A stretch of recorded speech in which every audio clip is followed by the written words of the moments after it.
And welcome back to Raise the Banner podcast. This is episode number 17. I got that one right. Uh, Ben is pouring what looks to be a stout at the moment. JR has got some banana whiskey, Banana bourbon. banana bourbon. All right. Banana bourbon and We're some back ginger ale, and again. it tastes incredible. Yeah, cheers. Little spot here. We got Pat's Peak on the glass. Sorry, took this from the bar last year. Yeah. Not much has changed over the last week. We were all hoping for more Red Sox news. Unfortunately, we got, quite literally none of it. More speculation. It was great. Yeah, the MLB is basically at a standstill. On the Patriots end of things, we enjoyed a loss to Patrick Crybaby Mahomes and the Kansas City Chiefs. You know, the path to a top 3 pick is well within reach. We kind of maybe all a little bit think that Belichick will manage to ruin that by winning a game or two. But that's another topic. But we are going to start off with the Patriots.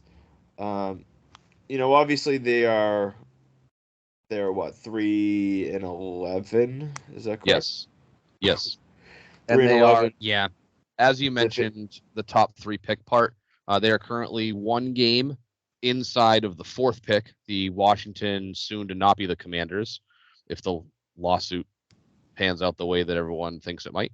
Are 4-10, and then you have the 5, 6, 7, 8, and 9 picks are owned by teams that are all 5-9. So if they win 2 games, things might get a little complicated depending on how the draft order shakes out. But they are solidly in the 2 spot, and they're 2 games up on a top 5 pick with 3 to go. 3 to go. In all likelihood, they're gonna end up with the top 5 pick at the very least. They're well within reach of the 2 pick. They're in the driver's seat for the 2 pick, and technically, the Panthers won this weekend, so the 1 pick is still a possibility. We'll kind of basically start off with, what are your updated thoughts on the whole Bill Belichick thing? I know Tommy Curran came out recently and said that he heard after the Germany game that he was going to be fired. That he being Bill Belichick. Ian Rappaport came out and said, no, that has not been decided yet. There has been no decision, and that the final few games could influence a decision. Where do you guys kind of stand on what you believe, and then what are you guys thinking will happen, and what do you guys think should happen at this point? JR, we'll start with you. Well, you see, like, the back and forth that's going on with, like, Rappaport and Tom Curran. Like, one person saying that it was, decided after the game in Germany against the Colts that they're going to part ways with Bill Belichick. And then Ian Rappaport's coming out and saying that nothing has been finalized, that anything can happen. Sorry. Anything can happen. Made me yawn. I know, yawning's contagious, but anything can happen between then and the end of the season, depending on how many games we win, if we go on a run, anything like that.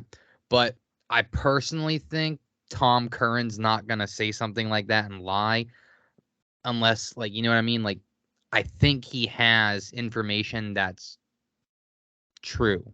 I wouldn't say that maybe he has all the information, that it's 100%, but he's pretty tapped in with the organization, and he's pretty close with Robert Kraft. So I think maybe I'm going to say like 75% guess that he is going to be let go after the year, but anything can happen. But I don't know. I just think that Belichick's probably going to be gone after the year, but I wouldn't be surprised if he somehow comes back. That's fair. Ben, how about you? Yeah, I wouldn't be surprised either. I think what will happen, if you look at the remaining schedule, so the Patriots go to Denver this Sunday on Christmas Eve. And then New Year's Eve, a week later, they go to Buffalo before they wrap up with the Jets in the final week of the season. I think as things currently stand, you would, as even with Zappy, as as bad as they've been, I mean, they've been worse this year, but still not good. I think I could confidently say that they would beat the Jets in that game. I'm not going to say it's a slam dunk, like won't lose, but I can confidently say that they would beat the Jets, right? So there's win number 4. With the way the Bills have been playing, especially at home, I don't really think you can really look at that as a win. So like with the remaining 3 games, I think, you're probably looking at 4-13, which is solidly a top 5 draft pick. So it was reported that if the Patriots were to go on a run, that may or may not save Bill's job. I don't know as if Bill would be fired. I think that we all know that if it's announced that it's a mutual parting of ways, that's essentially Kraft being like, look, like I'll give you a chance to save face, but we're moving on whether you agree to part ways or I have to announce that I'm letting you go. I think that Bill certainly deserves that respect. Even if they win all 3 games, again, I don't think they're going to. You're looking at 6-11, which wouldn't really be great for any kind of rebuild they want to have, because 6-11, I'd have to look at the draft order from last year and what the records were, but that's probably late top 10, like somewhere between 8 and 12, right? So even if they win all 3 games, they're guaranteed to pick in the top 12 somewhere, because everyone picked 13 and above already has 7 wins. So I don't really expect Bill to come back. Unfortunately, it's kind of a sad way to see it go. You kind of would have hoped he would have gone out on his own terms, with how things have gone over the last 23 years. I felt like he kind of deserved that, but this is kind of where we're at.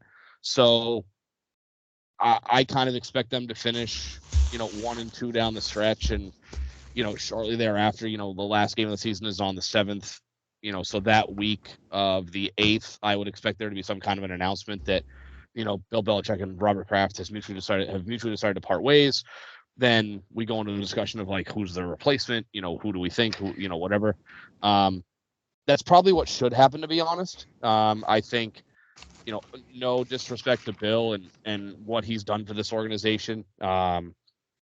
This whole thing started when I was, call it 14, right? So they win the Super Bowl in the 2001 season. Obviously Bill was here in 2000, but this is kind of the end of all I've known as a Patriots fan.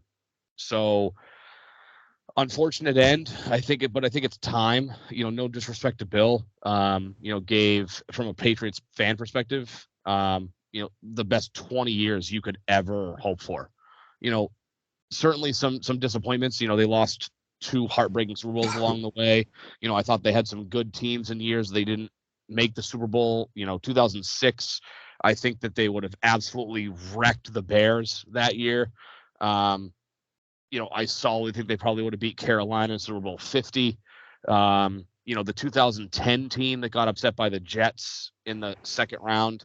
But again, like you're talking 20 years of unprecedented success, 20 years of, for the most part, euphoria from a fan base perspective. So, a sad end to what was a long period of success, but it's time to kind of turn the page and start to move more into what the modern NFL has become. Bill's model was successful for a long time, and I just think the NFL's moved far enough away from that model that how he wants to build a team isn't good enough to win titles anymore. I don't think it's this bad. Like this is, and I think that I speak for all 3 of us when I say, you go back to preseason podcasts of us running through the schedule thinking that like this was probably a team that would hover around 500 and that we expected improvement from last year. Like this is worse than worst case scenario for most of us. I think worst case scenario, I think the worst we talked about was 6-11, and right now they'd have to win 3 in a row just to get there. So an unfortunate end, but I think that's kind of where we're at, and that's really what should happen, unfortunately. But yeah, time to turn the page.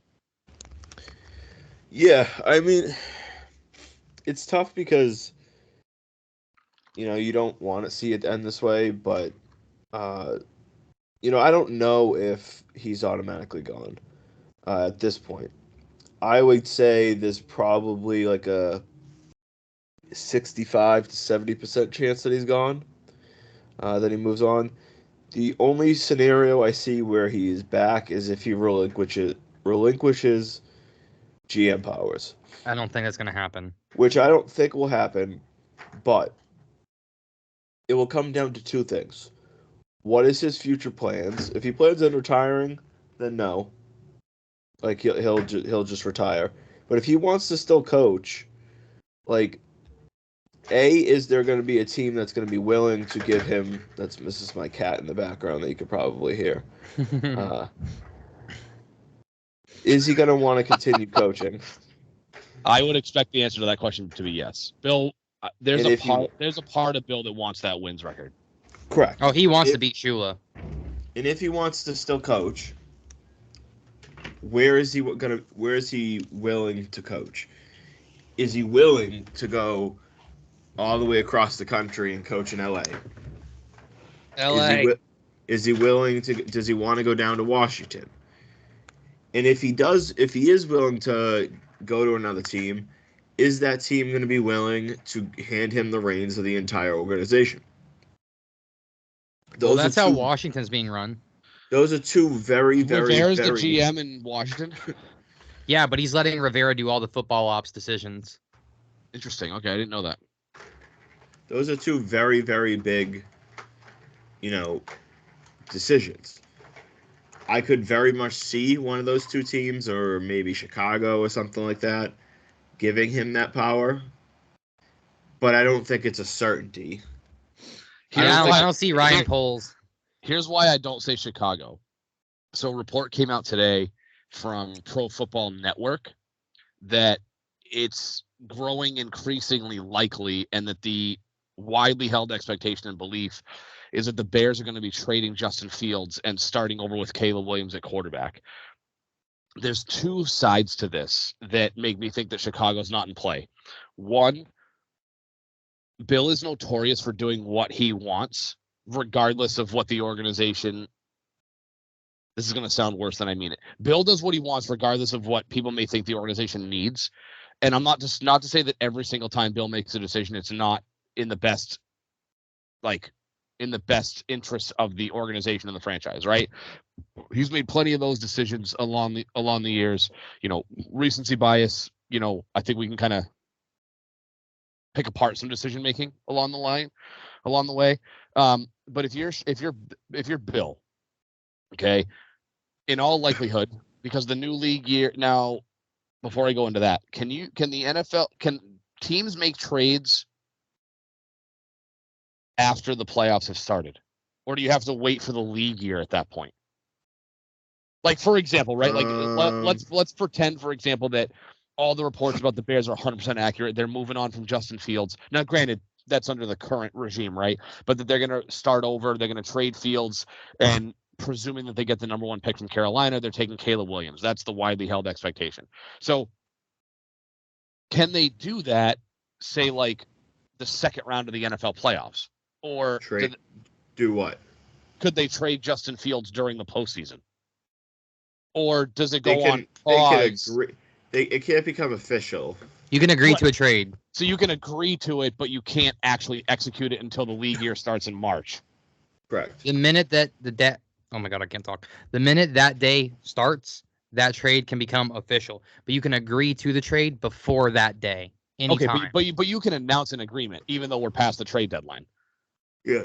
Yes, okay. Technically. I wasn't sure. I mean, we've seen like I remember the Goff trade. I wasn't sure the Flacco trade. Yeah, okay. A lot of you can certainly agree to it. It just can't become official until. Okay, I wasn't sure if you could announce anything during a postseason, but in any case, right? So here's my concern with Bill going to the Bears. So they're probably moving on from Eberflus and their GM. It's been pretty bad there under that regime. So if Bill goes to Chicago and takes over the reins, you're assuming that Bill is going to do what's been reported, that he's going to trade Justin Fields and draft a QB number 1 overall, which is kind of very much not what Bill does. Bill's at a Yeah, but guard. I mean, I agree, but they also own the 5th pick.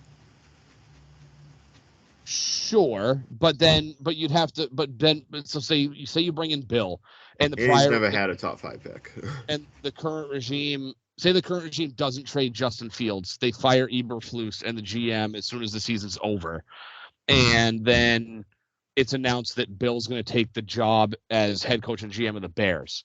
Right now, you're assuming that, I mean, because it would be so incredibly Bill Belichick-esque to move one of those picks to trade back and add assets to a point where he may not take a quarterback in the first round, even if, like, say he likes Justin Fields, it doesn't trade, who really knows? It's just not Bill's MO to stay pat and take what everyone expects a team to do, right? So there's that.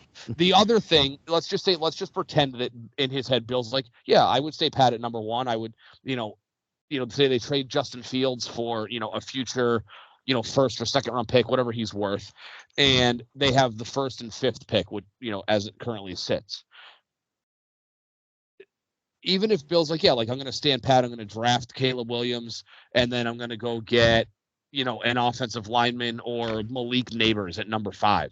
Like, Bill's not at a point in his career where I think he wants to legitimately start over with he wants to win. Right, he wants to win now, which is why, and I'll parlay into this. I think if you're going to take a team it's in a position to win games now, and where he doesn't really have to touch the offensive side of the ball, best situation for him and how he runs a team with a team that has an established talent on offense is the Chargers.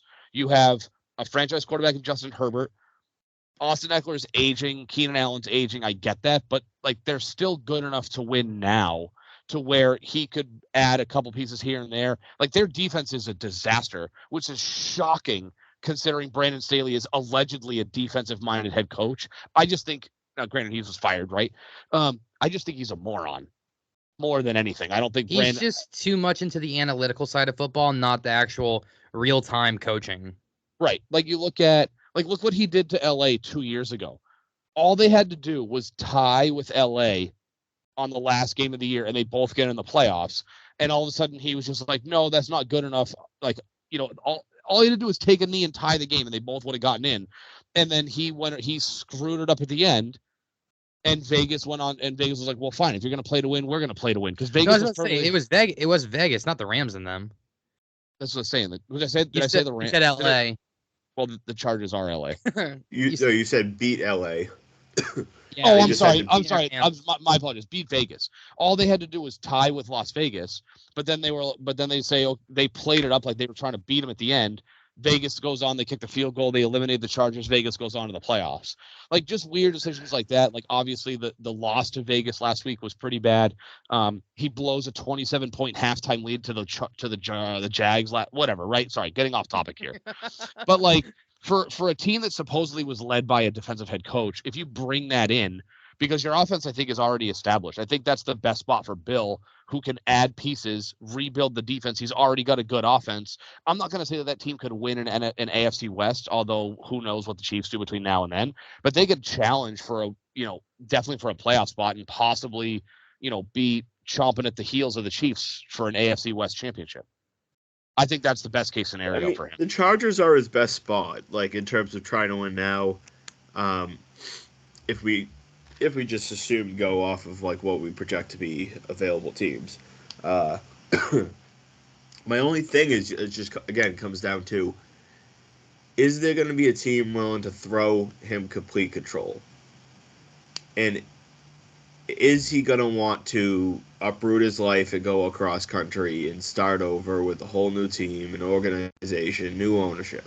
Which, when I consider those things, that's why I kind of put it as a 65%, maybe 70% chance that he's fired and not higher, because I could see a scenario in which another team isn't willing to give him full control.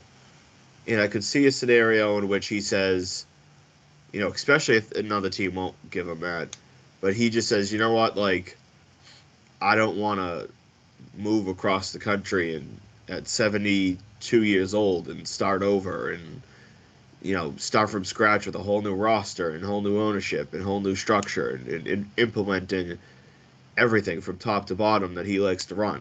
Like, I could see him basically saying, you know what, like, I rather not have control and stay in New England than just start over. Like, if he was like mid 60s, if this was even like 4 years ago, like, let's say they kept Brady instead of Belichick, and Belichick was looking to start over, like that, yeah, now I can see that because he's like, okay, I have 6 to 7 more years left. Like, that's a window.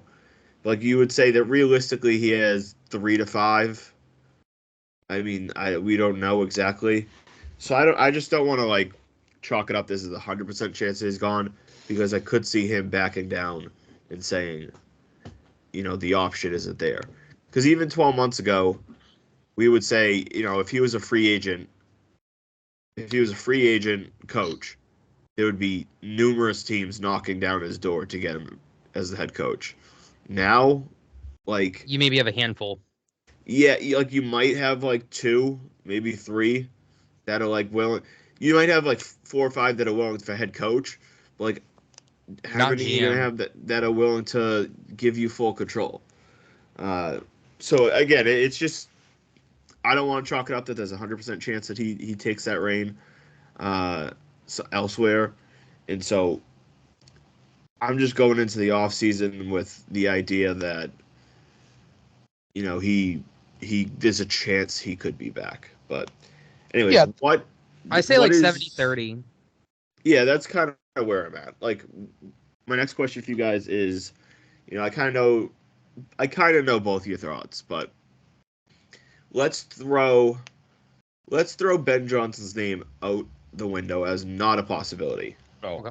boo. As not a possibility. Because I think realistically, I mean, not that New England wouldn't be a priority job just because of ownership and the history. You get stable ownership, and that is big to a coach. Well, But most cap in the league. yeah, and they got a lot to work with, and they'll have a high pick. But I could, depending on how things play out, see some more attractive jobs than New England. And so let's just assume Ben Johnson's not available because he's like the hot offensive name right now. Knowing him, he'll go to LA. Who would be? Yeah, I mean that's a very realistic possibility. But who would be outside of Ben Johnson? Whether it's a Patriots coach or an offensive coach elsewhere, or a defensive coach elsewhere, or I guess special teams that you guys are looking at as possibilities. I have 3 names: I have 2. JR, go ahead. Bobby Slowick, Dan Canales, and Gerard Mayo. None of those Okay. guys are on my list. Well, and by on my list, I mean those aren't the 2 names that I was going to throw out there. One is Jim Harbaugh, correct? One is absolutely Jim Harbaugh. I'm not going to say he's not the top of my list, right? We're playing the hypothetical that Ben Johnson is off the board. The other guy that I really like is Eric Bieniemy, a guy who has been passed over. He's been a good offensive coordinator. I mean, Chiefs offense is a train wreck without him. Fair point. Well, and look it is. No, it is. It is. Look at Sam Howell. Sam Howell, in my opinion, is not like he is your quintessential like average NFL quarterback. He is Brock Purdy if Brock Purdy didn't play on the 49ers.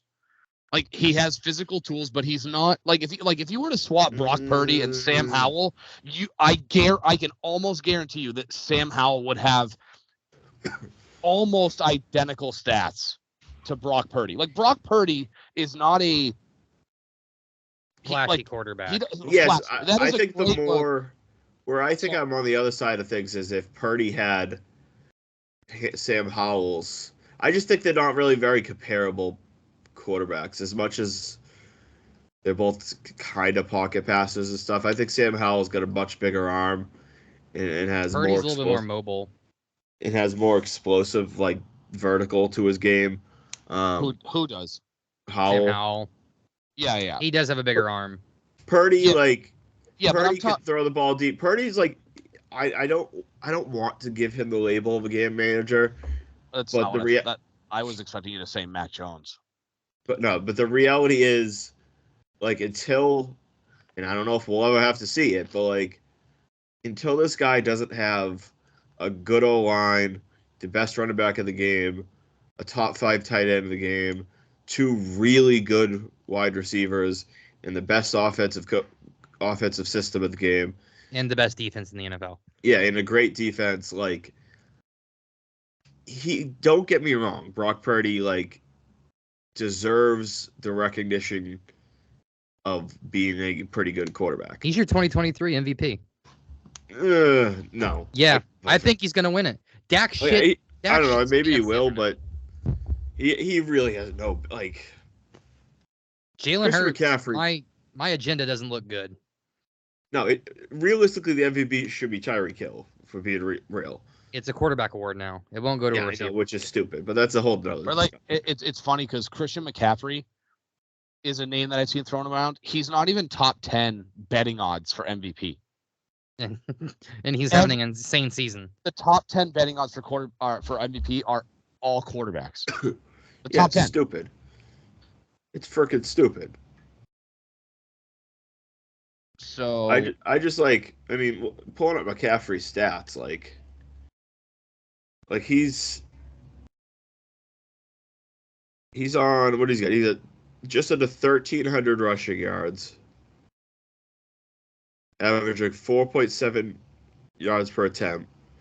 He's got, let's see, receiving. He's got 509 receiving, so he's well on his way to a 2,000-yard total season. 2,000-yard season. How many touchdowns? He got 7 receiving and 13 rushing. Him and Raheem Mostert have the 2 most touchdowns in the league. Mostert has 20 as well. So he's on pace for a 2,000 20 touchdown season. Yeah, over 2,000, 20 touchdown season. And he's not even going to finish top 10 in the MVP. That's going to include, I don't know, roughly 70-ish catches. And he's averaging 4.7 yards a carry, which is number 1 in the league. Excuse me. He's at 5.3 yards at a time. Okay, then that's definitely number 1 in the league. 4.7 was last year. He's at 5.3 yards at a time. So if you look at his if you look at his overall stats, so combined yardage, he has 301 touches, which leads the NFL. He has 1,801 total yards and 20 total touchdowns. He's averaging 6 yards per touch combined between receiving. Every time he touches the ball, he's averaging 6 yards, whether they're handing it to him or throwing it to him, because he's averaging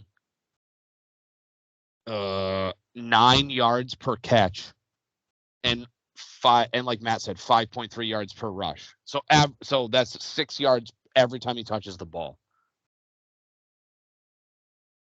He's nuts, dude. Right, and I'm gonna bring up he'll probably finish in the he'll probably finish top 10 in the voting. But if you look at the odds for NFL MVP, so as of right now, this is from Fox Sports, updated, what's today, the 19th? It was updated at 6:40 this morning. Brock Purdy is a minus 2,000. So he's your overwhelming favorite to be your MVP. I'm not going to go over the numbers, but then you have Lamar, Dak, Josh Allen, Jalen Hurts. Then you have Christian McCaffrey at plus 1,200 to win the MVP. So this has been updated. So he 1, 2, 3, 4. So he has the 6th best odds as MVP, and plus 1,200 basically means he's a long shot. For the record, Lamar, 2nd best odds at plus 500. So Brock Purdy, in the eyes of Vegas, has a stranglehold on the NFL MVP voting.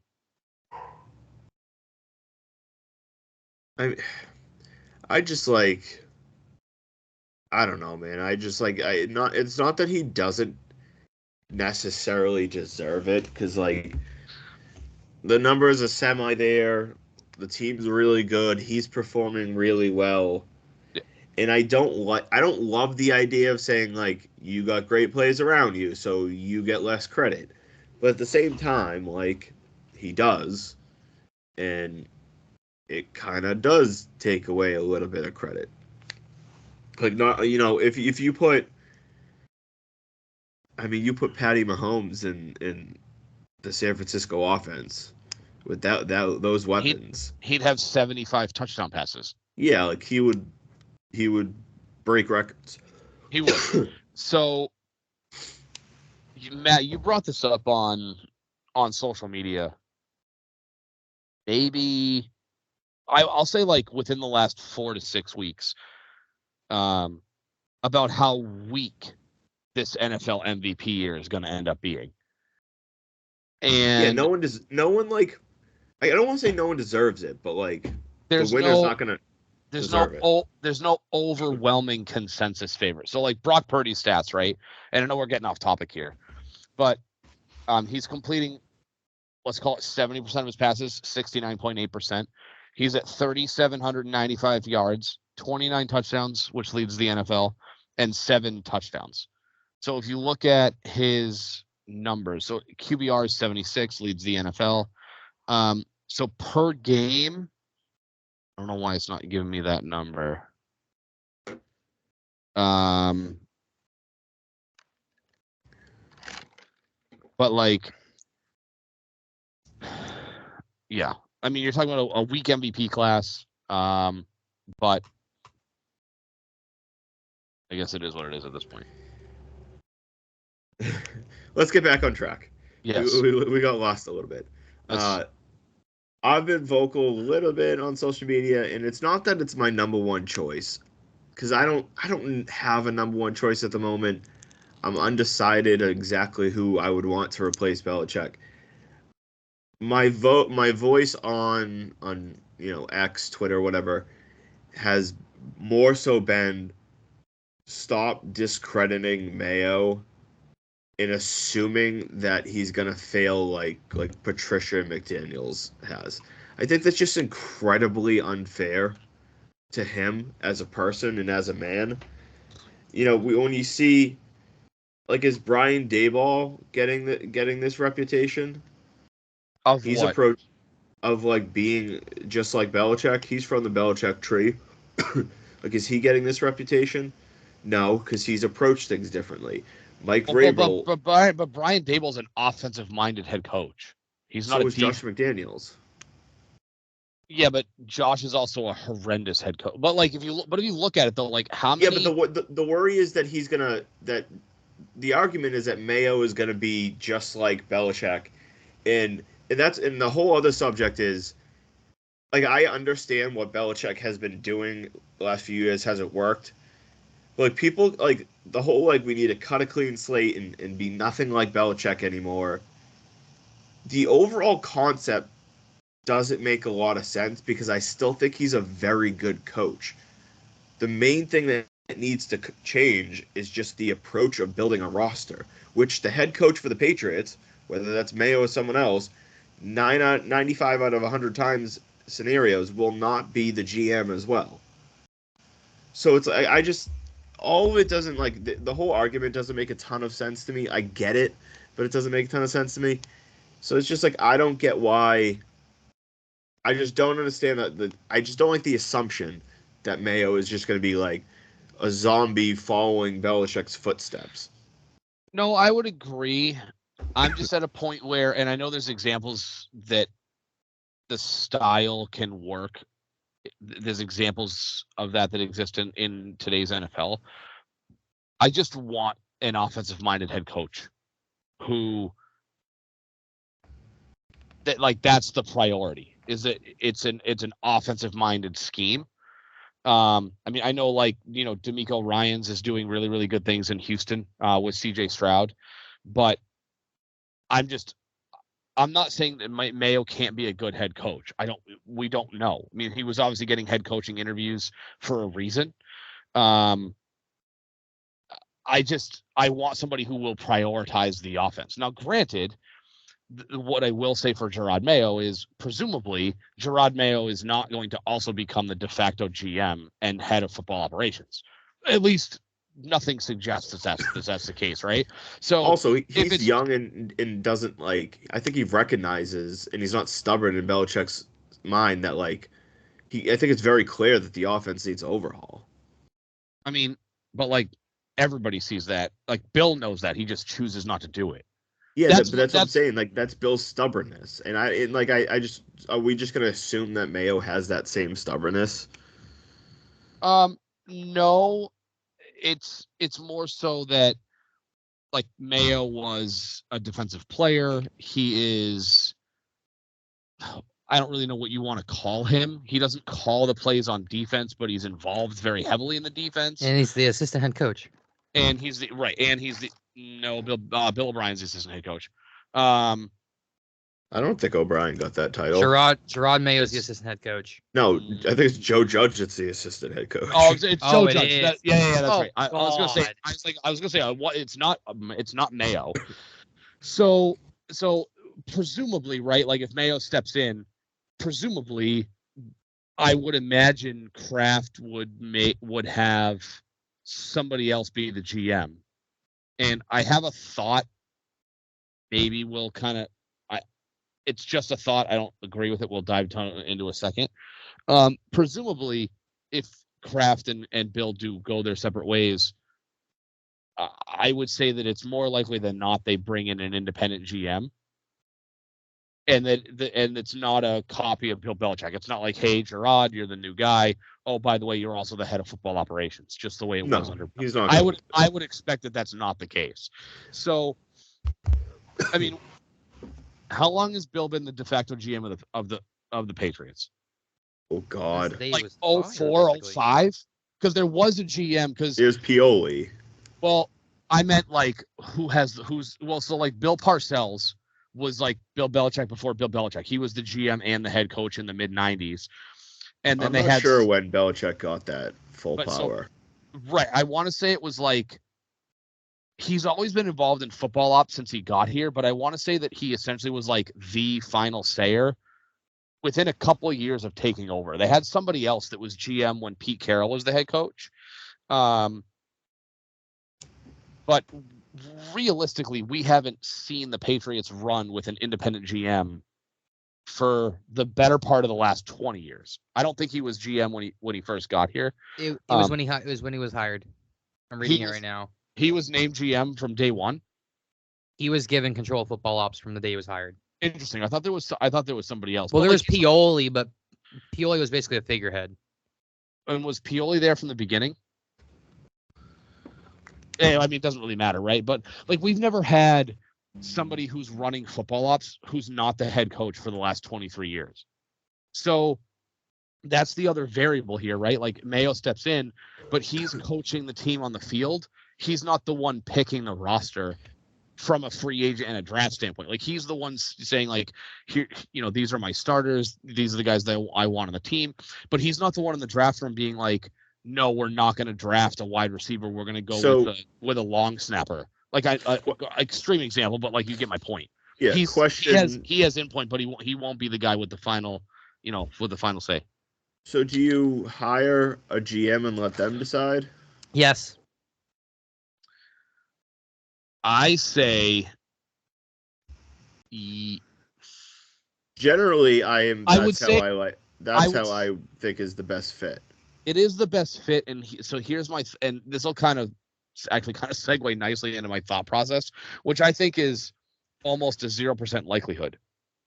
But let's operate temporarily under the assumption that Jerod Mayo was promised the head coaching job as soon as Bill Belichick leaves, whether it's voluntarily or the organization moves on from him. What are the odds that Bill actually doesn't leave and Jerod Mayo is the head coach and Bill Belichick is exclusively the GM? Oh, we're fucked. Oh, I would say that's very, very low. Think about it though, right?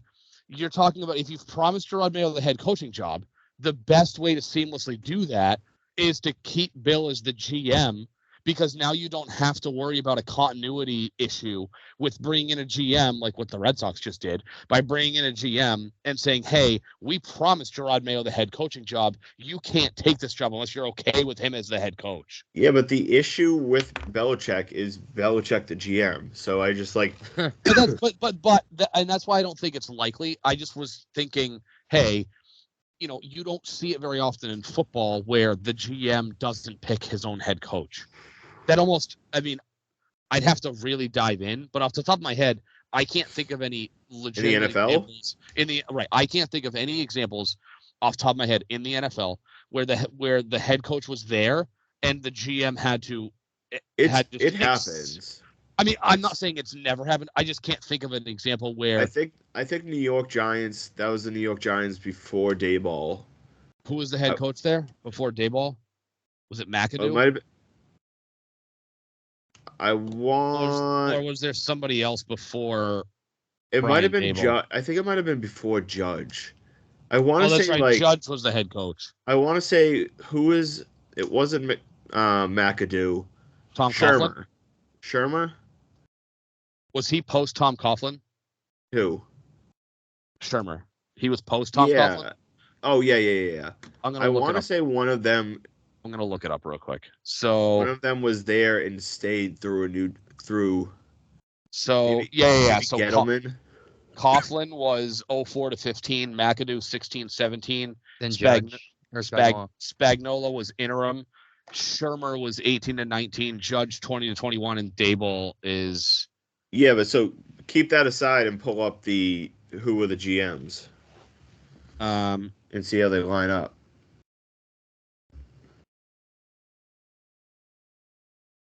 I want to say like Gettleman. So Gettleman was 18 to 21, and then Jerry Reese was 07 to 17. So they've only gone through 2 GMs in the last 16 years. Well, 3 now.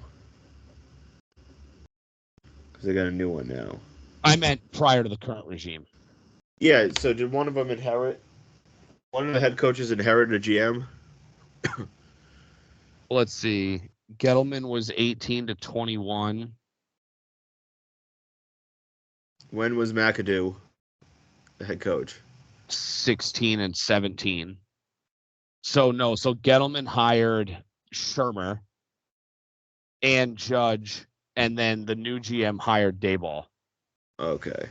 Maybe it wasn't New York. I don't know. I know it's happened. But anyways, like, that's why, like, I still think, and fans would be very wary of it, and I get it, that I still kind of like the idea of Dave Ziegler coming back.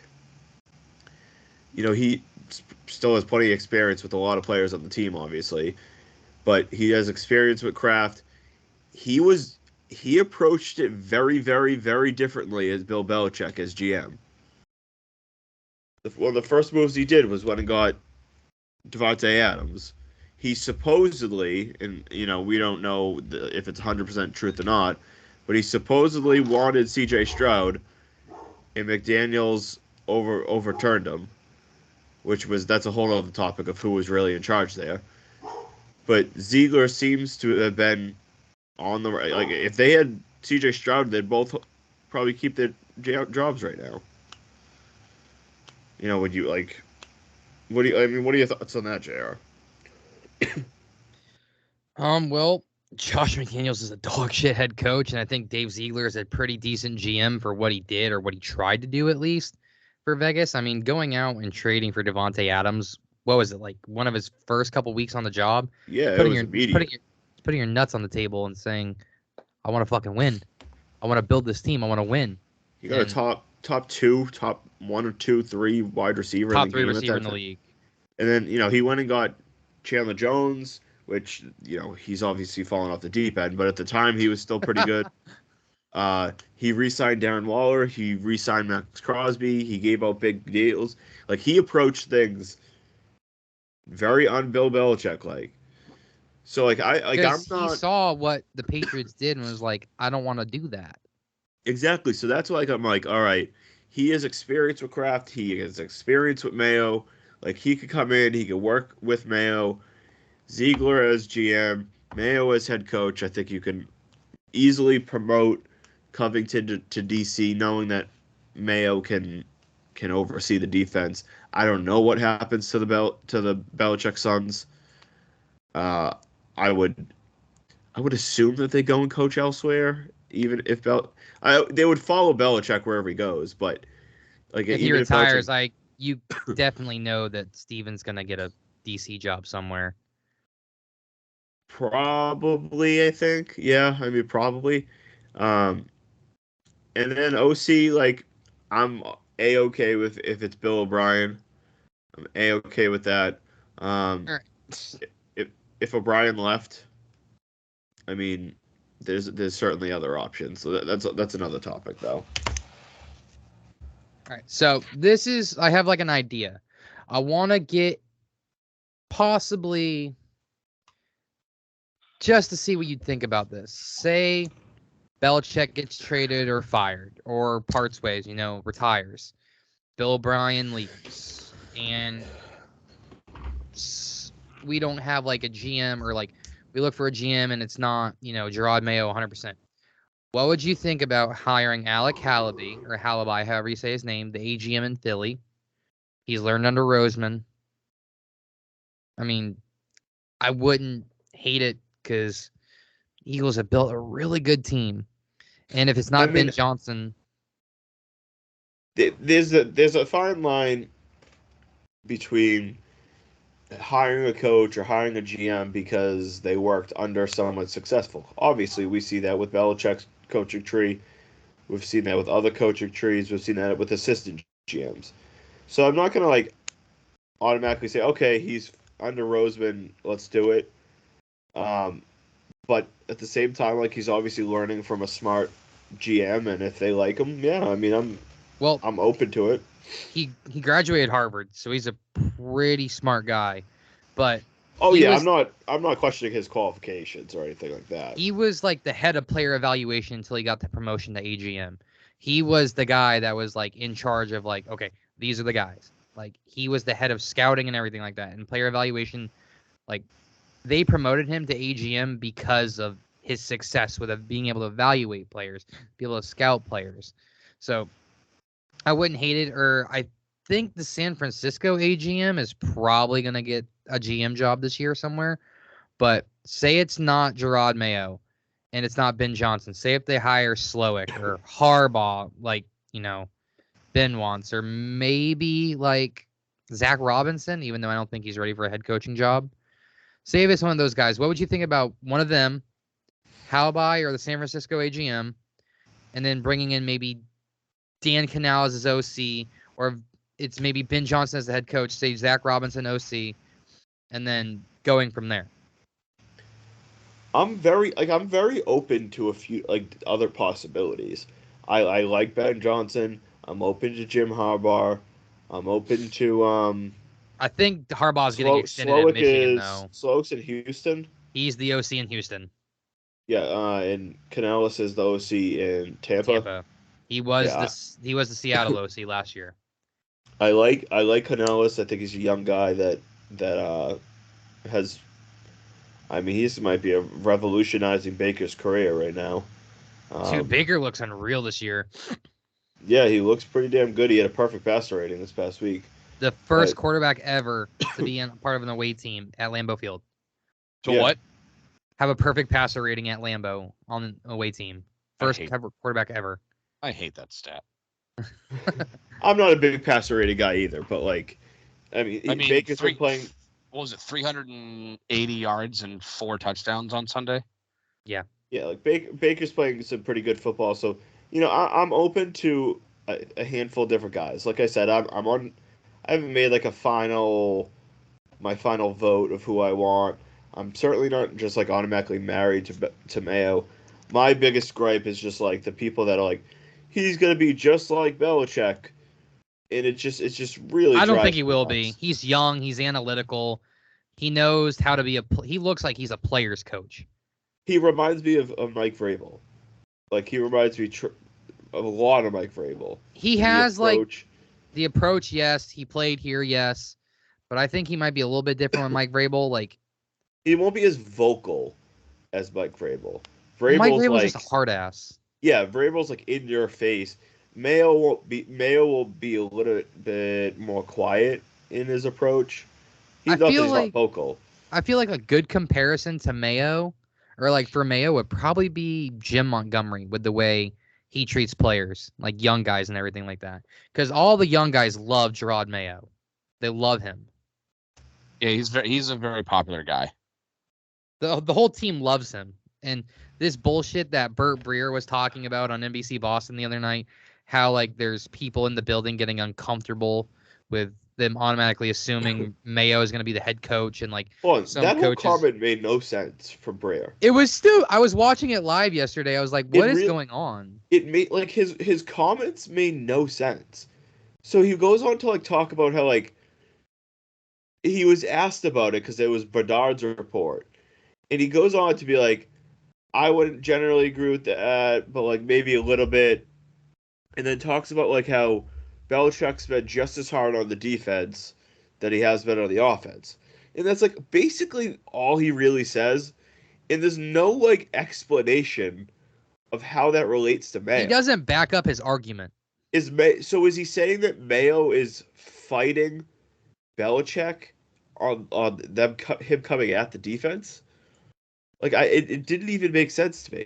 It doesn't even look like it because the defense is playing insane, and when you see the two of them on the sideline, they're like when you see them, they're having in-depth conversation. It's not like they look like they're angry at each other. It's like, okay, like working on things. Yeah. I mean, it doesn't make a lot of sense to me, but let's move on. We went a lot of Patriots. Not a lot of Red Sox news, like I said, that changed. We're waiting on Yamamoto. It's not happening. It's not happening. I would say it's been 84 years.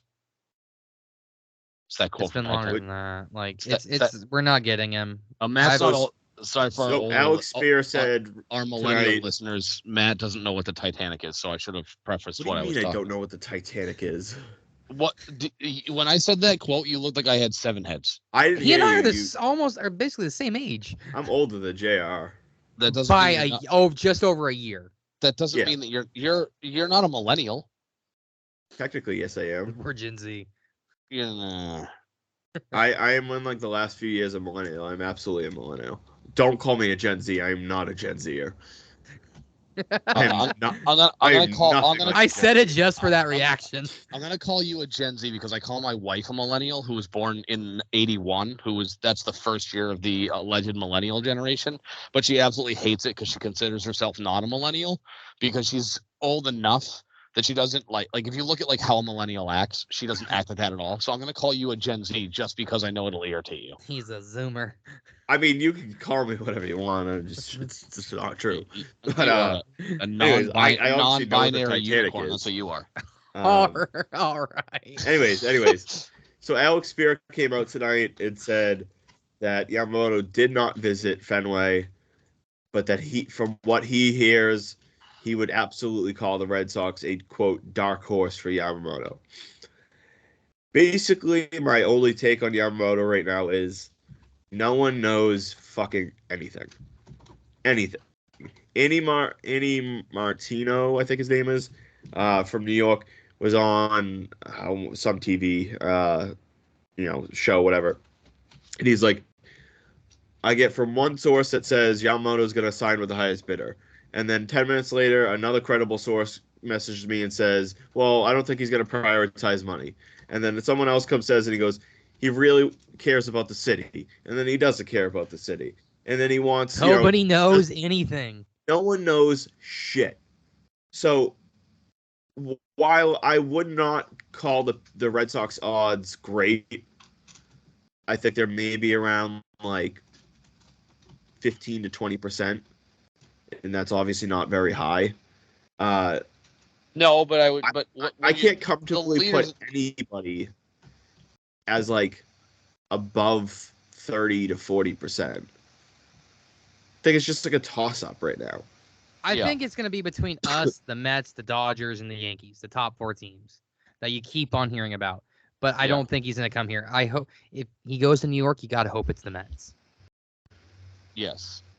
I mean, he would be. I mean, John Morosi had an article earlier today talking about how he said, and I'm paraphrasing, that from what he was hearing, Yamamoto wanted to go to the biggest team, what do you call it, the biggest team he could find, that he wanted to pitch on a big stage, which when you think about that, right, like that's kind of a subjective term. Like, what does big stage mean, right? Like, if you want to play under the limelight, like media coverage all the time, have fun in New York. Good, bad, or indifferent. That's like either the Yankees or the Red Yankees Sox. or the Dodgers.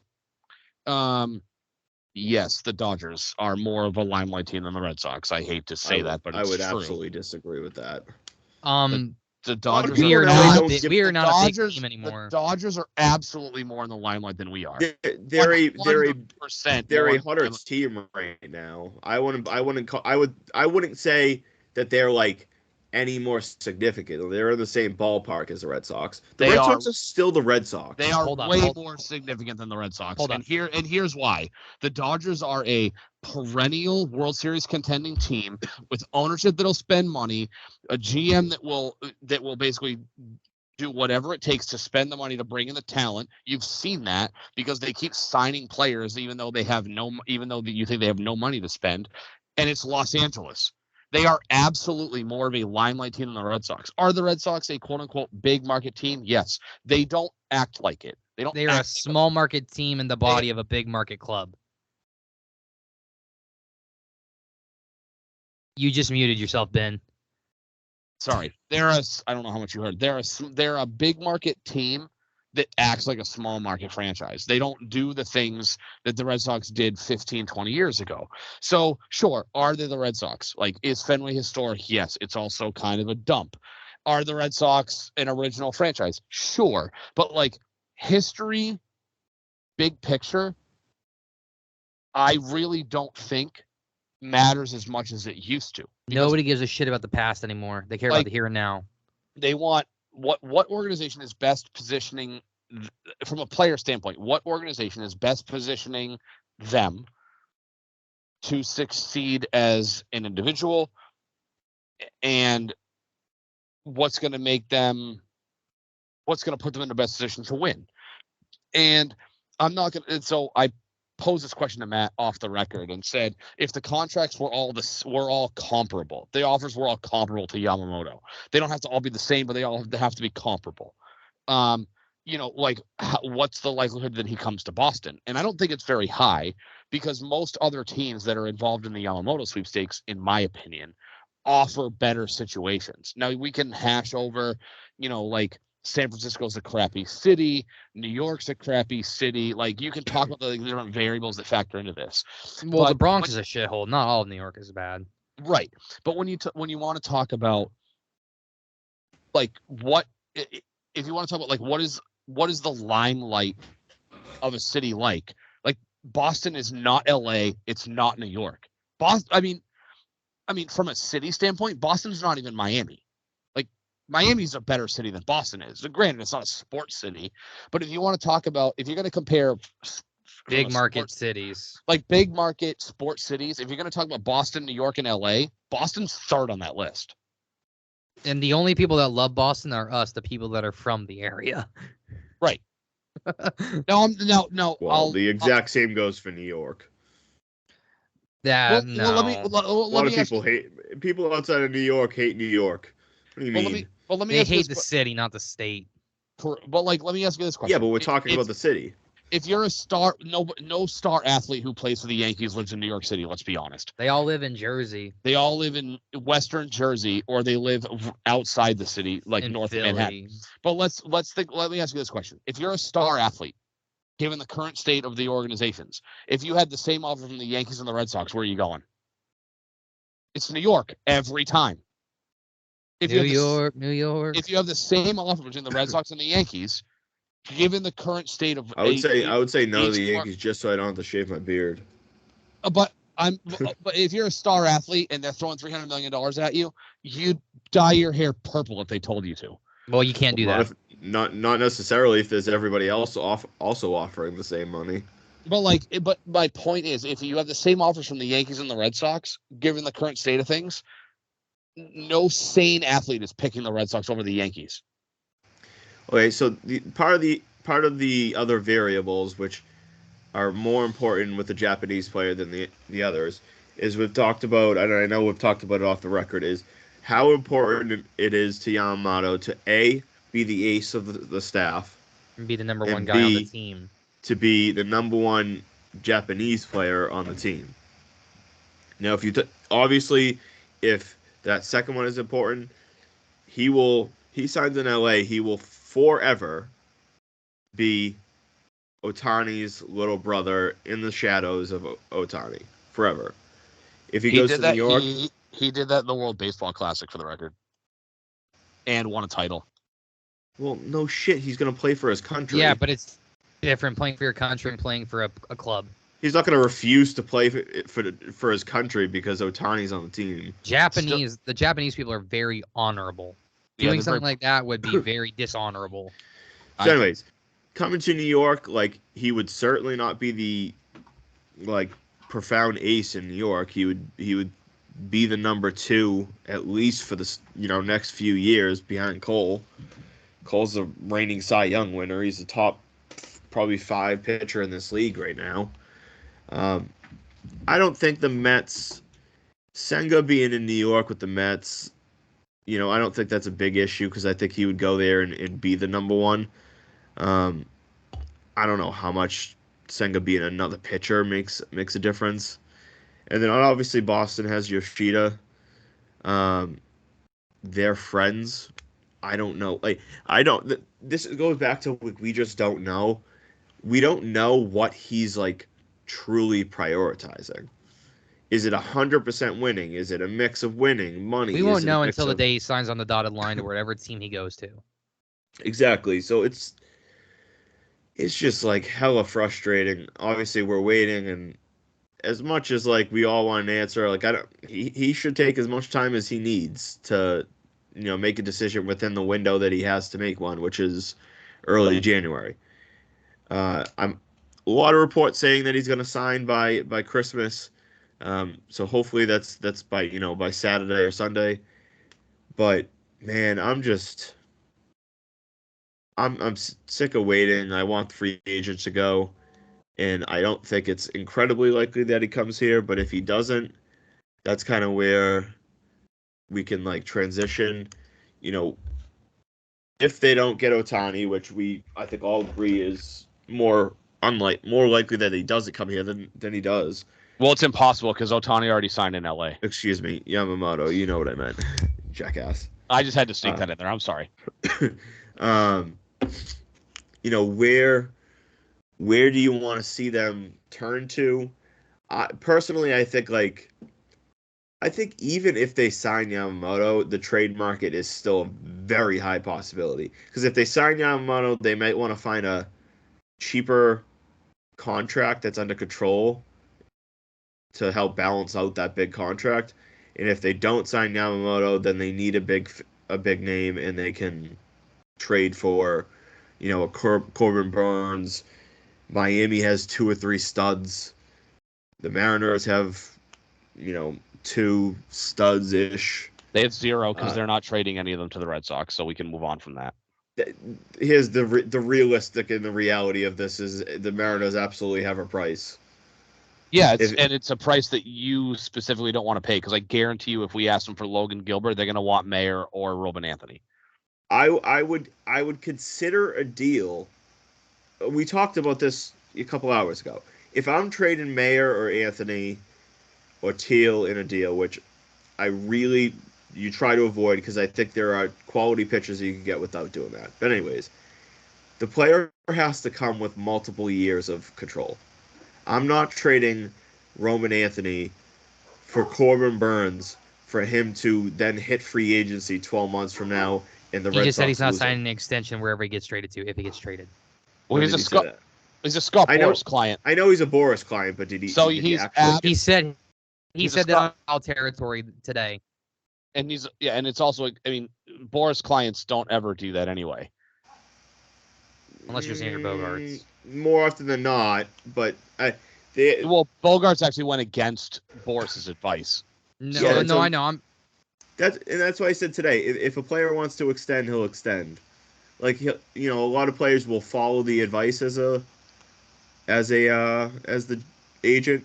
But if Corbin Burns was like Boston wants me, and the only way it gets done is if it's an extension. Like if he was like I want to extend, he's going to extend. He's the one that plays baseball and makes the decisions for himself. Well, that's what I was talking about. Is when they asked him, if you get traded, are you open to signing an extension? He said it would have to be for all the right purposes, but I'm a year away from hitting free agency, and I want to test the market. Yeah. So again, like maybe you have to throw him an offer that's very high for him to do it. There's You're gonna have to give him more than Sale. On top of he would absolutely get more than Sale. He'd get more than Aaron Nola. Well, Aaron. So I thought about this after we talked about this a couple hours ago. Nola took a discount to stay in Philly. He didn't want to leave. So the mark I had was 6,183, which would be 30.5 per year, and then with a player option, a team option that would put it up even higher. He could theoretically get even higher.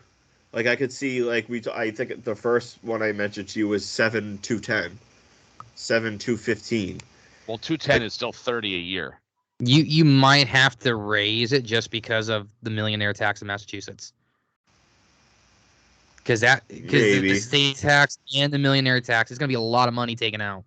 There is, but you also have to remember that the three of the biggest spenders in the MLB right now are obviously the Mets, Yankees, and Dodgers, and all three of them have a higher tax than Boston still.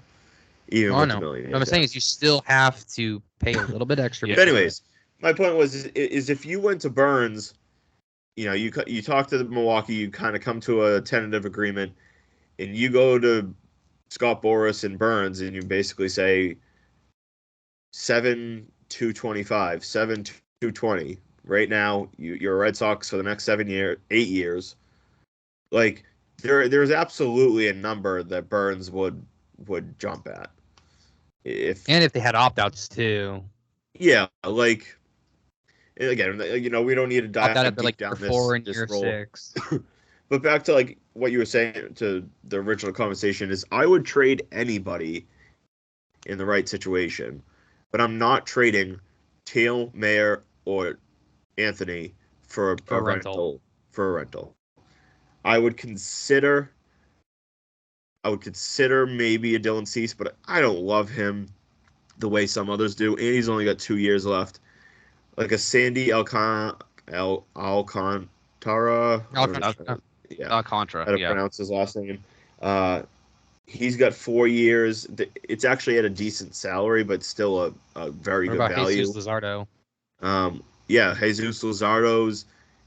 He scares me because this is his first year in a full workload. So it's a little scary, but he was very good. He's been hurt. It's not like they haven't tried to use him as a full starter. Yeah, but that's what I'm saying. Yeah. So that's a little bit scary. Obviously, George Kirby, Logan Gilbert, Valdez in Houston would be an option I would consider. I don't know about him, but I just I would give up the pieces. So here's the issue with the Mariners, right? Is I would expect that for Logan Gilbert, or I don't want to say George Kirby, but maybe I would expect the Mariners to say you have to trade us Anthony or Mayer. Reason being is they have no incentive to trade them for anything other than above market value. If you're the Mariners, why would you take anything other than above market value for those guys? There's no reason to. It comes down to, are they trying to compete right now? And if they don't, they're already competing. They're already competing right now with the roster. They have no offense. They still competed right up to the very end. Sure, they've lost more offense. Sure, but they still can add offense without needing to trade for offense. Because if you're trading Logan Gilbert to the Red Sox, you're not acquiring major league talent. You're acquiring prospects. So trading Who Logan says Gilbert. that? In what universe are the Red Sox trading any value at the major league level to the Mariners? That's I mean, like, above. is Jarren Duran value? It's Obviously he's, not.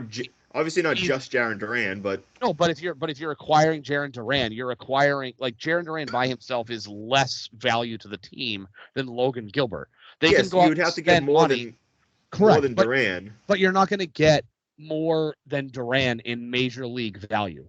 My point is, if you're the Mariners, if you're gonna acquire offensive talent, you're gonna do it in free agency. They're like they were recently linked to Rhys Hoskins, so like there's no reason for them to trade Logan Gilbert or to trade even like Bryce Miller, who I like Bryce Miller, but we'll see.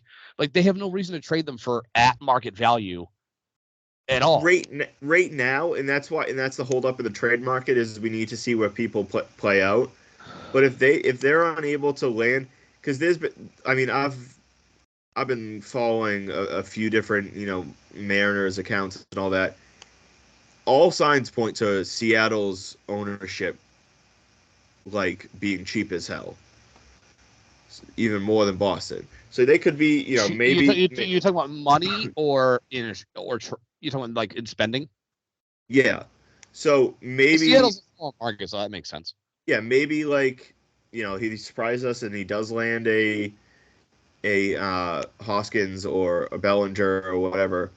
But like if they go out and don't land any quality bats and stuff, because there's not that many out there still.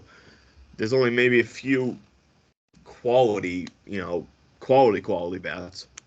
Well, every single quality bat is on the market, except for Gurriel Jr. Except for Shohei Ohtani. No, I'm saying the overall quality of the positional free agents are pretty low. There's not that many top tier bats on the market left. I mean, it's top heavy, sure. Cody Bellinger was arguably not named Shohei Ohtani. So there's after Bellinger, there's what? There's Chapman, like JD and Justin Turner. You have Jorge Soler, Teoscar Hernandez, Rhys Hoskins. You have three or four plenty of DH guys. But there's plenty of Chapman. There's still plenty of impactful bats on the market. Yes, and I'm not saying that there's no impactful guys. I'm saying that there's just overall less quality bats than the average year, meaning they're probably going to go for more than the average do. Seattle's not a team that's going to probably spend big. So if there's a scenario in which, if they went into the season right now, their offense would be horrific. Horrific. They need multiple like 3 or 4 positional players added to this roster. Well, who's off their roster? Obviously, they're not going to I'd have to pull it up. I know Teoscar Hernandez is number 1. Kalinic's gone. That's right. They traded Kalinick to the Braves. Yeah, Kalinic's gone. They don't have a second baseman. It's literally like they have Luis Urias. Yeah, all right. He's going to be this starting third baseman at the moment. All right, so you sign Matt Chapman and move Urias to second. Again, so obviously they could add in free agency, but are they going to drop like 150 million on Matt Chapman? Well, I don't know about 150, but like 120 million on Matt Chapman. I would think Matt Chapman could get in the neighborhood of $150. Yeah, probably. I mean, I'd move Raffy to DH and just pay Chapman. Ooh, I don't love Chapman that much. I'm not about committing big to Chapman. I'm a Matt Chapman stan. I own his jersey. Not his Toronto one, his Oakland one. I like him, but anyways, like there's a scenario in which 2, 3, 4 weeks from now, free agency dries up. The Mariners still have multiple big holes, and you can go to them and say, Duran, where you'll get an impact bat, Tanner Houck, where Jarren Duran if he matches what he did last year, yes, he's an impact bat. He's absolutely an impact bat. Now, if you don't believe in him, that's obviously a different story. I mean, define impact. I mean, what do you mean? Last year he was batting like close to 300, had like leading the league in doubles, stole like 35 bags. Like what? He was very good, like very good, before he got injured. He has no power. Like, define impact. A quality top quality bat that'll get you hit. But define impact. A quality bat that he could bat lead off, or I had this discussion with the Mariners fans. Duran is not a leadoff hitter. He doesn't walk ever. I mean, he absolutely could be a leadoff hitter. No, absolutely. Yes, he is. Absolutely. No way. He hits doubles and he steals bases. He's not a leadoff hitter. Period. End of story. On a bad team, on a good team, Jarren Duran is not a leadoff hitter. Who was the leadoff hitter for the fucking Texas Rangers? Who cares? They just won the World Series. Exactly. Well, they spent a lot of money to do it anyways. Jarren Duran hit .295 and had a .345 OPS on base percentage. He walked 24 times in 102 games last year. That is awful on base percentage. I'm not saying he walks a ton. He's not a leadoff hitter. End of story. Not on a good team, you said, but on the Mariners, he sure as hell could be. I mean, the Mariners were better than the Red Sox last year. What's the average OBP in the MLB? I guarantee you it's not far off of what 345 was. I think it's probably in the mid threes. Like, because most players bat below 296. They can walk all they want. Probably like 360-ish. But what you have to look at is. Hold on. He's 100% a leadoff hitter. I 1,000% disagree with you. Is he like an elite leadoff hitter? Because if he doesn't walk enough to be that. But to get him, if you have a 345 OBP, that's not bad overall. For a guy who hits 295, that's a horrendous on base percentage. All it fucking matters is how often you get on base. If I bat 320 and walk 0 times, it doesn't matter if I'm batting 320. That's still a bad OBP. Okay, excuse me, I'll rephrase. If I'm batting 320 and I have a 350 OBP, does that make me a bad hitter because I'm not getting on base, walking a lot? No, it makes your on base percentage lucky. Or it just makes me a fucking good hitter. I'm a good hitter. So reality is he hit for a good average last year. His OBP is, I don't have the stats in front of me. His on base percentage last year was 346. Okay, what's the average? Pull up the average MLB OBP. So last year, hold on. Average OBP last year was 320 based on a 248 average batting average. Say that again. So the average batting average was 248. So the average OBP was 80 points higher than the average batting average. Okay. So fine. So his on base relative to his batting average is not good. Yes, he got on base at an above average rate. I don't believe in Jarren Duran. If you're selling Jarren Duran to the Mariners, you are not selling them somebody who can make them go, sure, we'll take your mid-level prospects for Logan Gilbert. Okay, so that's going on to what I was saying. If you said, all right, here's Jarren Duran. If you like a Tanner Houck, we could absolutely include someone like him. Tanner and then sucks. here's a let's say a Cedine Rafaela, it depends on who they like. Not one of those top 3 guys, but like me personally, if I'm the Mariners, I'm not moving Logan Gilbert unless you're sending me Roman Anthony or Marcelo Mayer. And that's only because there's no reason for them to trade Logan Gilbert or George Kirby for anything other than above market value. They have no incentive to do it because given what they need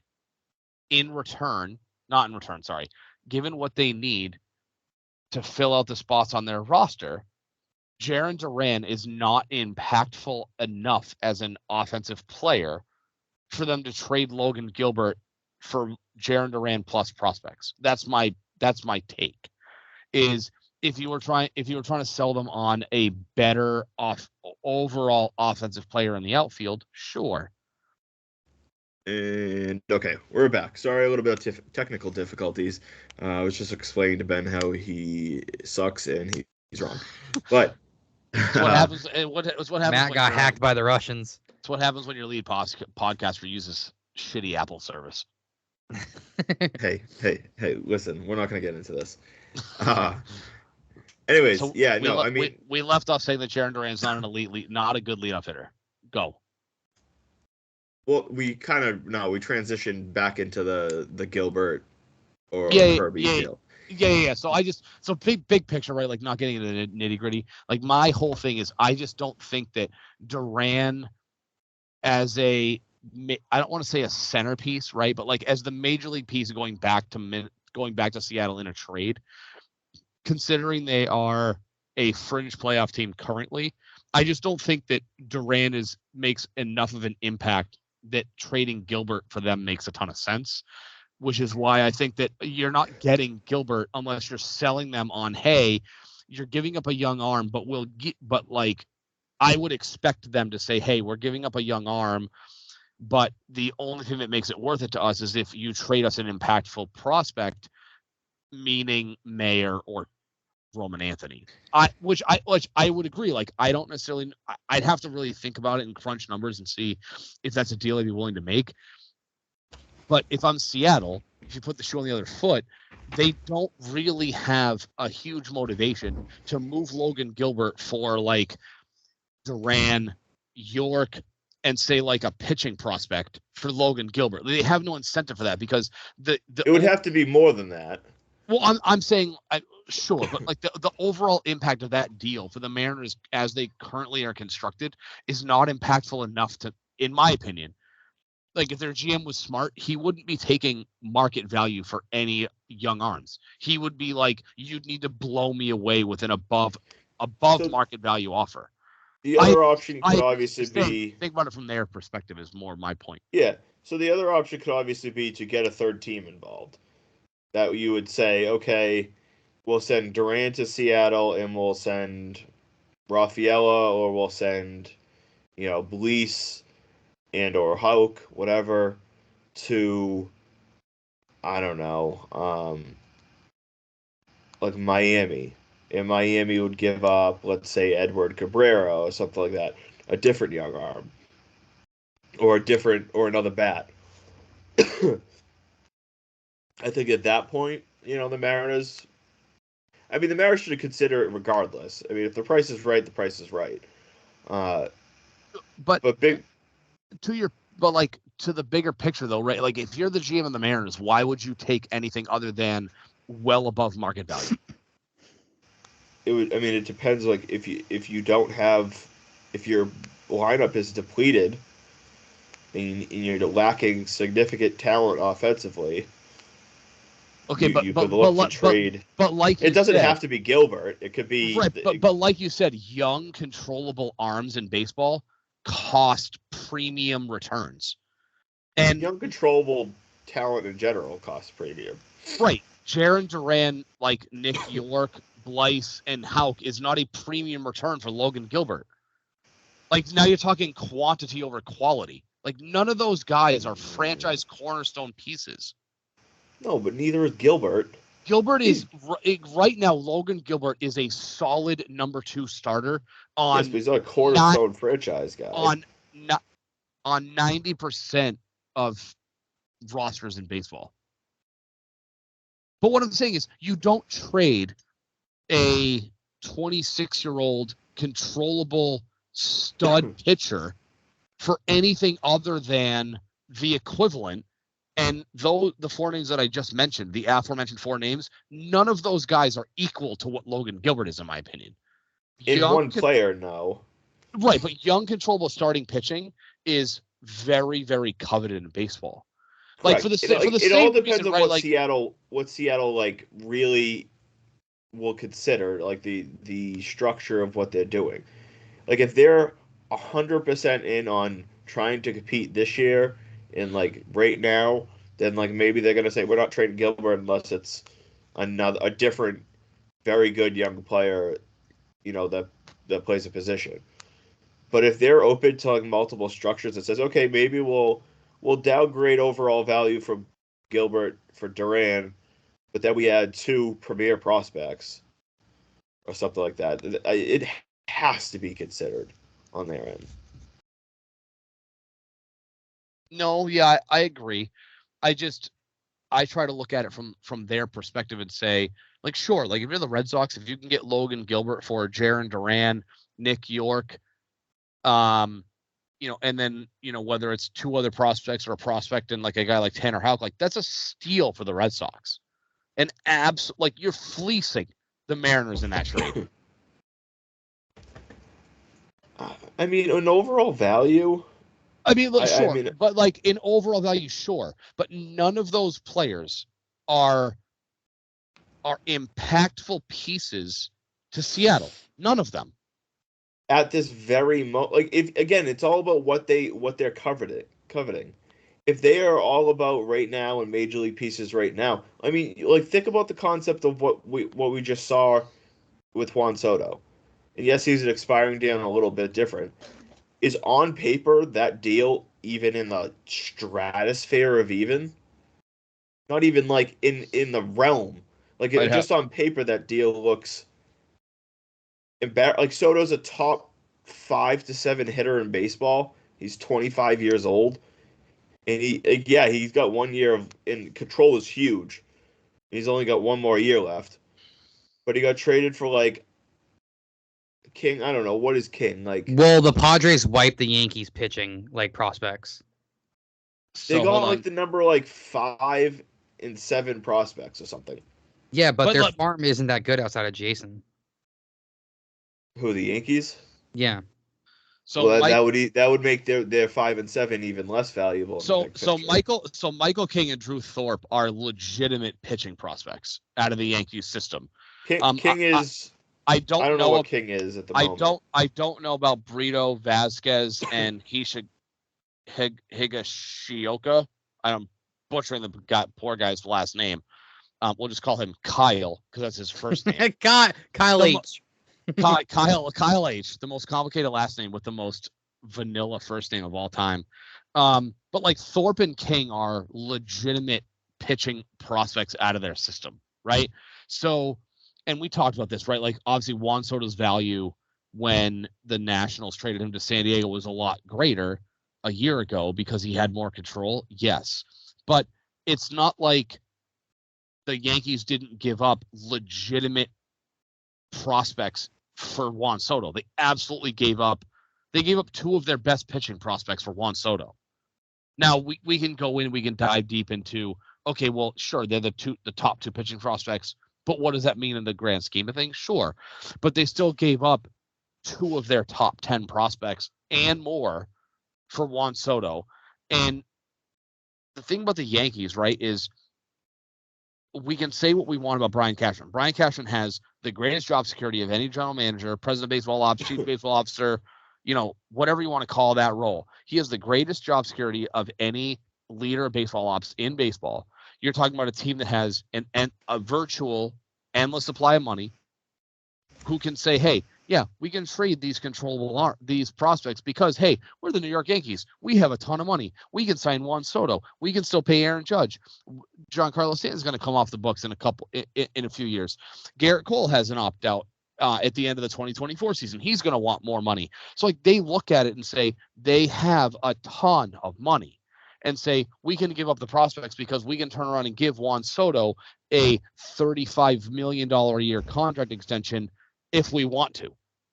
Now that's their decision. They can decide whether they want to or not. But it's not like the Yankees can't sign Juan Soto to a $35 million a year deal. Right. They can absolutely. That's a whole nother discussion. But I mean, just we need to wrap it up here, but like just going back to like the big picture, they didn't on paper what the Yankees gave up for Juan Soto is a fraction of what he is as a player in terms of regular value. Obviously, control played a big factor in that, a big factor, and rightfully so. Uh, it comes down to like for the Red Sox, whether it's Gilbert or another team, like they're absolutely, and any team would be a kind of a fool to trading a player and saying there is only one possible way you could get this guy, meaning like only major league talent or only prospects or stuff or vice versa. You need to have an open mind about that. So I think that Gilbert is certainly acquirable without giving up one of the three. Because if you're saying, okay, we'll go the prospect route if you give us Mayer, but not the prospect route if it's Duran plus, two Rafaela and York, just say hypothetically. No, Because at that point, then you're accepting the prospect route as at least half the return. So now you're accepting it, but that just doesn't make a lot of sense to me. So I think Gilbert, Kirby would be a little bit more difficult without one of them. But like I think Gilbert and a lot of these other guys are certainly acquirable without giving up the top guys. But you're gonna have to be able to give up like the Rafaelas, the Durans, maybe the Houks, the Yorks, the Bleases. You're gonna have to give up something. Right. So in order to get Gilbert without trading your top three prospects, which we can haggle over who the top three, like where they fall in the top, whatever. But let's just say it. We'll say for this argument's sake that the top three are Teal, Roman Anthony, and Marcelo Mayer. I don't know if they actually have somebody who's ranked top three higher than Teal, but if those are your top three guys, if you're trading other pieces for a guy like Logan Gilbert, you're going to have to give up a medium to large number of bodies in order to acquire. You probably need to give up let's say it's Duran plus the prospects. You need to probably give up, at least two guys between like 4 and 10 at least, and it would obviously depend. Like you'd have to right. The trade-off between not giving up your top three guys is you giving up a larger quantity of bodies. Yes. So if you went to Seattle and offered, let's just say Duran, Rafaela, and Nick York, just for kicks and giggles, like that's Duran who's going to plug in your outfield, Rafaela who could theoretically plug right in to another spot. Yeah, outfield or second base. Yeah, now that they traded Clinic and it looks like they have multiple outfield spots, and then you also get a prospect. At that point, I'm not saying that they should do that, or is that the best return that they could get? Maybe not. But like, you shouldn't just shut yourself down to only certain strategies to return. Big picture, the Sox, there are a lot of pitching prospects that pitching targets via trade that they need to be aggressive on if they miss out on Yamamoto, which seemingly is likely. All I gotta say is Jordan Montgomery, come to Boston right the fuck now. I think they need to pivot quick to Montgomery and find a trade. Just throw him back. Go with 160 if you have to. Yeah, I mean, so a guy like Montgomery, and Matt and I talked about this too. Like, if they're going to acquire, Corbin Burns, Corbin Burns is 28, so you're probably going to have to. He's 28. He's 29. He'll turn 29 in July. No, he turns 20. He's not. He's 29. He's 29 this season. He turns 29 in July. Corbin Burns is 29 years old. I will accept your apology in the form of. He was born the 20. He turned 29 in October. I don't apologize, but I will say I'm not good at math. Regardless, so Corbin Burns is 29. So, you're still getting a premium arm in Corbin Burns, right? He's still a premium return type of arm. But I would say, if you're going to give Montgomery's probably going to get, would we say 27 per year is a fair AAV on Montgomery? Ballpark? 25 to 27. So, I mean, I think it's more. I mean, considering where we're at, I think you're closer to 27, 25, but whatever. So, if you're going to give 27 to Montgomery, I think, yeah, like you're probably closer to needing to pay Burns 30. But I would say, ideally, I don't love the idea of if they're going to say go the route of sign Montgomery, trade for Luzardo. I don't love the idea of two lefties within your top 3 year rotation. That's just me. Just a weird thing I have. With a pitching background, I don't love the idea of two lefties in the top 3. But quality-wise, it's good quality. There's a little bit of a question mark with Luzardo because of his history, but I mean, I think you got to go to Montgomery and give him 27 a year. Like give him the Rodon contract. The more I think about it, those second tier arms are getting in the upper 20s now. The aces are getting well north of 30, and at older ages too. I mean, look at Garrett Cole. Garrett Cole's getting what, 33, 34 a year. His contract's what, 320 a year, 320 total, right? I say it's 36. It's 320. I want to say it's 36 a year. So I'm not.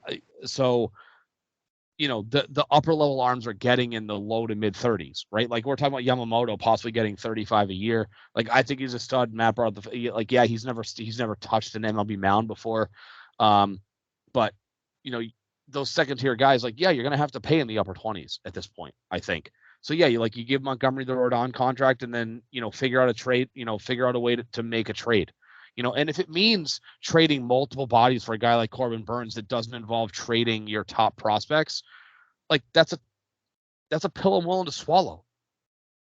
Because you're getting a guy who you can bring. Yeah, I mean the mock that I put out today, it was Tanner Houck, Nick York, and a couple prospects for Burns, and give or take of how what do you think his exact value is, but if it takes Houck and a couple prospects that aren't in your top 3, you got to absolutely consider it because he's close to an ace, if not certainly an ace. Yeah, I mean, from a fan perspective, if and we can speculate the actual deal, but if you would tell me as a fan that going into opening day that your top 2 arms are Burns and Montgomery because Yamamoto went somewhere else, it's not an A+ situation, but it's damn close. It's like an A-, close to an A. The only, if you told me Burns was extended, I would be close to an A+. It would be like a 95. Yeah, but without an extension, maybe like a low A. Yeah, if you're trading for Corbin Burns, and you can sell him on, say, 6/180 or 6/185, somewhere in there. 6/186 would make it an even $31 million a year. Then if you told me that, then sure, because that's what those guys are getting nowadays, and that's a respectable consolation prize to Yamamoto. Yeah. All right, we'll wrap it up there. We got very off topic and got lost in Red Sox talk and Patriots talk. Do you guys have any final thoughts? Just kind of reiterating, baseball postseason. I feel like I'm kind of sitting on the edge of my seat. I wake up every morning and there's 17 reports on, what Yamamoto's having for breakfast, and Steve Cohen fed him sushi and seaweed salad for dinner at his house, whatever. I wonder if he showed him the shark. Maybe that would be a power move for sure. I just, we talked a couple weeks ago, Ohtani's going to sign, the dominoes are going to fall, and they really haven't. So, we get speculation every day. I mean, we're sitting here on Tuesday. We talked last week that, this was kind of the sweet spot for when Yamamoto was going to make a decision. And, every day something different comes out. It's teams made offers to Yamamoto, and it's well, his agent just wanted kind of a rough idea of how much money you're willing to spend. It wasn't even really an offer. So, kind of sitting and waiting. Celtics are in first place, good spot. We're in unprecedented territory with Pats. So certainly some different conversations in the offseason. I got a firsthand look at the Bruins Friday night. The refs were pretty bad. JR, I know you're a big Bees guy. I don't know if you watched the game Friday night, but from a fan perspective, I watched it. I watched it. I thought shit off. I thought the refs were pretty bad. I mean, obviously you're not going to beat. New York's a good team. I think they're, if I'm not mistaken, I think they're the number 1 seed in the other conference. They have the best record in the Same number of points as the Bees, but yeah, they have the most wins. Last I looked, they had 21 wins. You're not going to beat a team like New York scoring 1 goal. I thought there were some questionable ref decisions. It was fun. The fans behind me were very inebriated and yelling a lot of refs, you suck chants. That was very entertaining for me. But I mean, the Bees look good. I just think that, they got to add something. I don't know what it is. It just seems like they're close to. They're not that far off from the team that was last year. They're gonna have to get a number 1 center prospect, or I wouldn't mean prospect. I'd say like a person that you can plug in as your number 1 center and be fine with it, and not have to worry about Pavel Zacha being your number 1. And then you're just gonna need another defenseman. And because I just don't see Derek Forbort, Matt Grzelcyk got hurt tonight. He's playing still, but he got hurt already. So so that was bullshit on that fucking overtime goal where he literally let Vincent Trocheck go right fucking by him. He watched him go right by him, and they had a wide open passing lane, and it scored the overtime game winner. That was bullshit. So yeah, tough. Tough sledding lately. I mean, they got off to such a hot start. Were they 12-1-2? And they've been subpar since. Teams go through spills like these. Yeah, last I checked, I think they were beating Minnesota 2-1. It's 2-1 into the second right now. Pastas lit the lamp a little bit. So yeah, I mean, the Bruins are a couple pieces away. Hopefully the Celtics can stay healthy. I'd love for them to use their player exception in a trade. They're going to try to do that. They certainly need some depth, but interesting. Isaiah Stewart. Interesting that we're talking about different perspective in Boston sports. We're talking about Bees and Celtics. We're not talking Sox and Pats.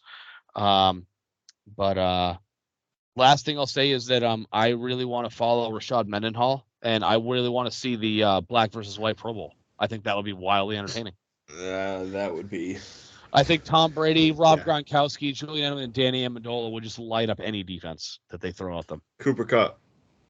And throw Cooper Kupp out there. Christian McCaffrey. George Kittle. Kyle Juszczyk. Wow. Yeah. Or you got Christian McCaffrey. Travis Kelce. The tight ends are dominant. But anyways, all right, we'll wrap it up there. With the tight ends. Mark Andrews when he's healthy.